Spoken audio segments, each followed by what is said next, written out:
So tell me a little bit about where you're at now at this point in the process. You're a few weeks, really a couple less than a couple months before starting the Loyola this fall. How are you feeling about it?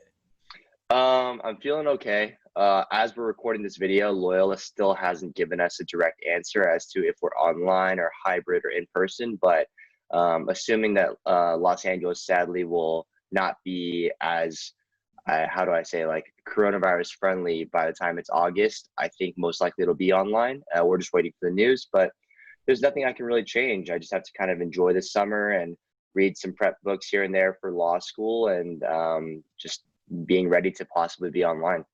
Nice, nice. Yeah, I think that most schools are going to end up going online, especially if there's an open question about it. If things might look a little shaky, it's the safer route. I know Mhm. I'm going to get questions on this though. You mentioned some books that you're reading for 1L prep. What are some of those books? So obviously, just as a kind of like a funny, see what a 1L experience might be like, the classic 1L book by the Harvard law student, the former Harvard law student. I forgot what his name was already, but that's a good book. I've been recommended a few By any books. chance, do you mean Scott Turo's 1L? Oh yeah, yeah, no, Okay. yeah, that one out. Yeah, that's a really good book. Honestly, I've heard great things. Also, Getting to Maybe is a really classic one that a lot of people have recommended.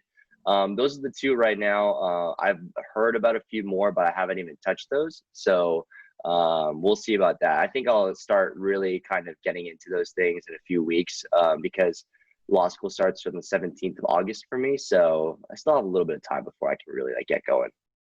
Yeah, yeah, for sure. No, it's good that you're reading a little bit about it and learning a little bit about the process and what 1L could look like. Does Mhm. Loyola tell you to do any prep in particular? Do they give you any guidelines about that, or do they leave it pretty open-ended?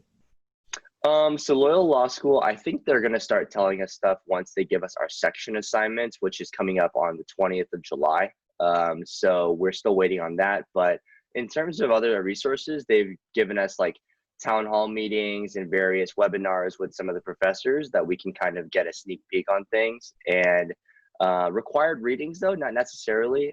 There's like a Loyola book club that they've been like passing around and stuff, but I just think it's a little too early for them to really tell us. But I know that certain students in my incoming class were given this like kind of pre 1L summer institute kind of thing. I think that Harvard was kind of starting where it kind of gives some students a chance to experience what 1L might be like and the successes of it. There's this whole debate about like, do you get invited or do you have to sign up? And ultimately, I think you had to get invited, but by no means do I think you're disadvantaged if you don't do it. Right, right. No, I imagine that you could walk in day one without any prep at all, without any book reading prior. You'll learn what you need to know, but at the same time, there are benefits to getting ahead a little bit. And I know there are a lot of gunners who do want to do at least some prep. And there's varying schools of thought about this. I've seen some say don't do anything. I've seen some who also happen to be selling 1L prep, saying that Mhm. 1L prep is a good idea, but they could still be right. Who knows? But I guess you'll be able to report back a few months from now. Yeah, I mean, it's the advice has been really nothing in the middle. Like it's kind of been polar opposites. Whether it's, hey, don't go into law school having studied, enjoy the summer, read some books, enjoy time with your family because you'll need it. But then there's also people who have recommended, read those prep books. Might as well get ahead. Like, these kids are going to be super, super competitive, especially online. So I have no idea. It's kind of frustrating because I don't know what's going to be the best, but I guess I'll just have to do whatever I think is better. But ultimately, everyone's going to start from the beginning somewhat. Like no one's gone to law school yet. That's the whole point of going into law school. That's cool. It's cool to take that approach and make the most of the summer that you have. And I feel like that was kind of a mentality that you took back when we were working together. And I guess I should have prefaced our conversation with the fact that Mhm. we worked together intensively one-on-one to prepare Yeah. you for the LSAT. And I thought that you struck a really good balance between being committed to the process Mhm. without letting it completely take over your life to the point of burnout.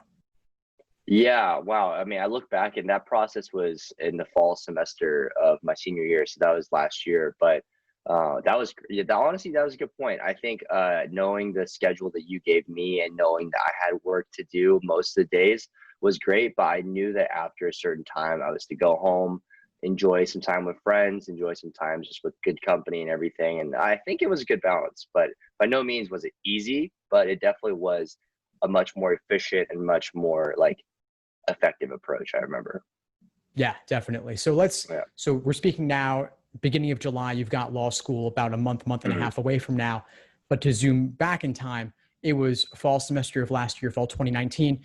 You were studying for the LSAT and putting Mhm. together your applications. Do you want to share just a little bit about what that process was like for you?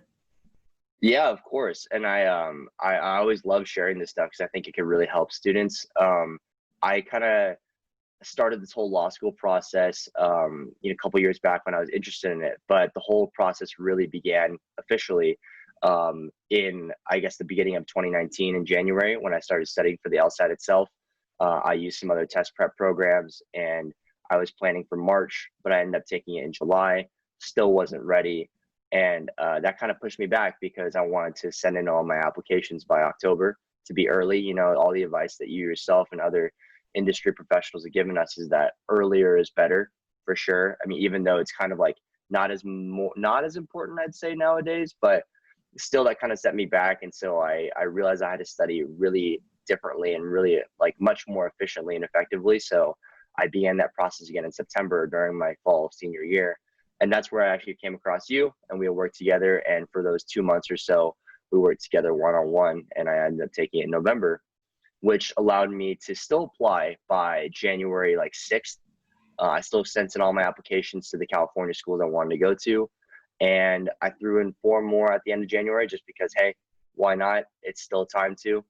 And that was the process. But if I had known coronavirus was to hit and that I'd have a little more time, I'd say I might have retaken again because the LSAT Flex is definitely favorable for some students, including myself, I think. And so um, I don't regret anything. I'm happy to go to Loyola with the amazing amount of money they've given me. But if I look back, there are definitely some things I wish I had known ahead of time. That would have been really helpful. Yeah, for sure. There's always more you wish you could have done. And maybe, yeah, with COVID, you could have retaken it, but you still got a ton of scholarship money. And feel free to disregard the specifics if you want to, but I'm sure folks would be interested just to get a sense of what the Mhm. magnitude of those LSAT scholarships could be like. Are you willing to share anything about that? Yeah, I'm pretty transparent with the scores. I think that'll be pretty helpful. I mean, LSAT score wise, I was able to increase from a 154 to a 164. Thanks to you, Steve. I mean, I always give credit to when we worked together, like the nuances of figuring out not only the LSAT but also the mental approach and not getting psyched out by certain things and things like that. Even like the getting the music stuck in my head was a huge thing that we figured out. But in terms of scholarship money too, yeah, essentially I'm paying almost little to nothing actually to Loyola, maybe a few $1,000s, I think. I would say it's one of their bigger scholarships they give out. I don't know how many other students were able to get it, but I mean, as long as I don't think there's any repercussions for me talking about it. It's a great opportunity that I got, and I know that other T14s or higher schools that might have, given me no money but still acceptance. I don't know if I would.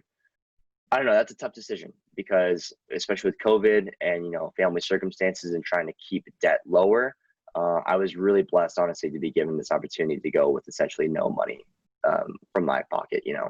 That's incredible. And you say it so matter of factly, but I think it's actually huge. And most people don't realize how important this is. The debate over scholarships versus prestige, scholarships versus the rankings. I mean, we didn't open this video talking about Harvard Law, but Hmm. Loyola paying little to nothing in some Hmm. ways, in some situations, could be better depending on your circumstances, depending on your goals. But to pay Yeah, almost nothing for law school and save hundreds of thousands of dollars from increasing your LSAT score 10 points yeah, is incredible. That's a lot yeah. of money per Honestly, point. you're totally right. And I know you preach that to students that just taking the LSAT again to get that, not even to get into a higher school, but just more scholarship money is a really good thing to point out because 154 might not even have gotten me admission into Loyola, honestly. But studying a few more months and getting a 164, that not only unlocked many other schools amongst its caliber, but unlocked a lot of scholarship money. And frankly, I know that I want to practice in LA. And so Loyola being a great LA powerhouse school and has a great alumni network, like it honestly worked out for the best. And I truly mean it for anyone watching. Like if you just study hard, stay faithful, like things will work out in a really weird way because back in November when I was working with Steve, I was pretty stressed and I didn't think that I'd be in the position I am now. Yeah. And then just to call out again, the length of time you put into this. Like, I helped you and we worked together, but at the same time, you were at this for a long time, even before we started together. You mentioned January of 2019 Mhm. all the Yeah. way through to November, right? So nearly an Yeah. entire year you were Hmm. focused on this. Crazy. I know, it's been a long time. And, granted, I studied during school.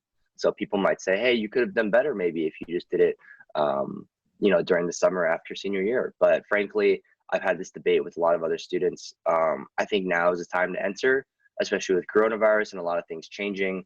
Attorney work is going to be really helpful and really necessary. And I think you've mentioned it in a lot of your podcasts and YouTube videos, but there's the opportunity cost. If you don't go into this cycle, then the next cycle might be even more competitive and you might get less money or things like that. I mean, it's not a guarantee, but it's something I had to really think about. And, I think this is ultimately the best decision for me. Yeah. Yeah. There's always going to be pros and cons, but it's important to really at least think them through fully, not to just Hmm. go based on gut instinct or emotion alone, because there are trade offs and the repercussions of any choice are pretty large, especially when we're Hmm. talking about the opportunity cost of salary as well as just the cost of tuition itself. Sure. Of course. Now, one thing we didn't talk about, and feel free Hmm. to cover only the details you want to, but Yeah. we didn't touch on GPA and we didn't touch on parts of the application like the personal statement. Yeah. Well, what role if any, do you think those played in your application, either to help or to hurt or anything in between? That's a great point. And I'm again happy to share. I don't think there's any reason why I can't share personally. So I got a 3.73 GPA from UC Berkeley, but I think calculated through LSAC, I got a 3.74. So that helped me by getting that point oh 0.01 boost. But I think the GPA was good because for Loyola and other schools, a 3.7 was in the 75th percentile. So that helped me as well in terms of scholarship money and looking like a competitive applicant.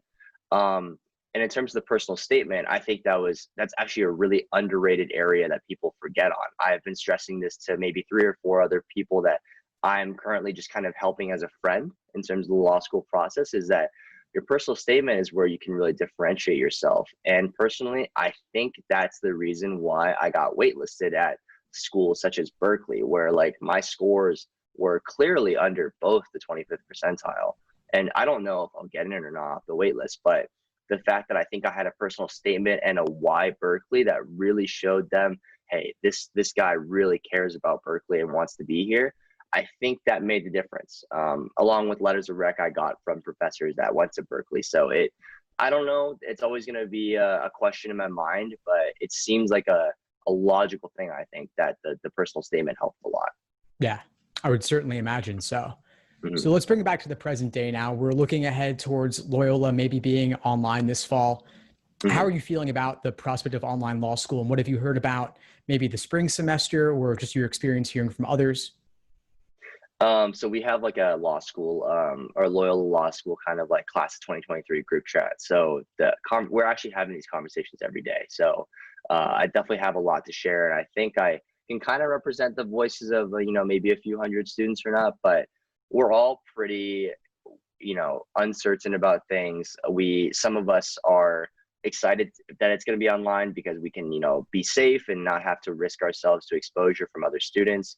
A lot of us are definitely bummed that it's not going to be in person because, as anyone knows, 1L is such a social, such a vibrant experience in your law school career.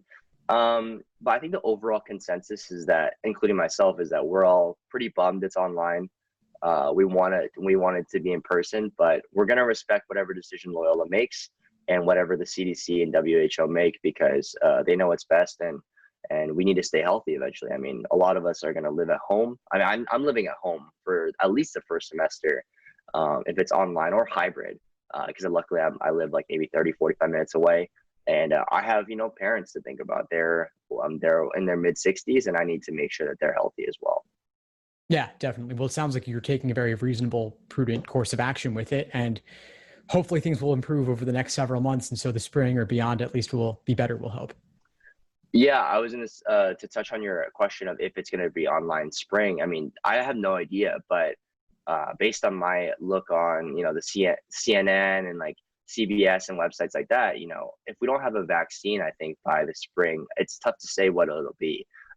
So I have no idea, and that's why although I wish Loyola and other schools could give an answer soon, I also respect what they're doing and don't blame them, because they themselves have no idea what to do. So it's, it's unfortunate, but you got to understand that it's a hard situation for everyone.